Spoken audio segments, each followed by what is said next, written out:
তো আজকে আসার কারণ হচ্ছে যেহেতু আমরা হিজড়া জনগোষ্ঠী, আমরা মানুষের জনগণের সাহায্যে আমরা বেঁচে আছি। তো যেহেতু আমরা জন্মসূত্রে এই দেশের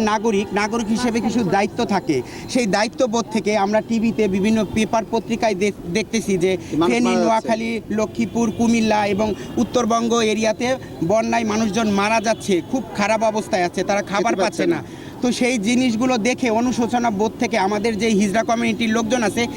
সবাই যে যতটুকু পারছে 150 যে যা পারে সবাই মিলে সম্মিলিতভাবে আজকে আমরা একটা 50,000 টাকার মতো একটা অনুদান নিয়ে আসছি। জাস্ট আমরা একটা ভালোবাসা যে মানুষের পাশে আমাদের দায়িত্ব দ্বারা, কারণ প্রতিটা জনগণ আমাদের পাশে আছে, তাদের কারণে আজকে আমরা বেঁচে আছি এই কমিউনিটি। তো আমাদেরও একটা দায়িত্ব থাকে, তো আমরা যতটুকু পারছি ততটুকু সাহায্য করছি, জানি না কতটুকু হবে, তবে আশা করি যে আরও আমাদের কমিউনিটি যারা আছে সবাই আসবে পাশাপাশি, এবং সুশীল সমাজের যারা আছে সবাই পাশে দাঁড়ানো দরকার, এগিয়ে দাঁড়ানো দরকার, কারণ এটা আমাদের নৈতিক দায়িত্ব। কারণ মানুষ হিসেবে আমরা সবাই মানুষ, যদি সবার উপরে মানুষ সত্য কথাটা সত্য হয়ে থাকে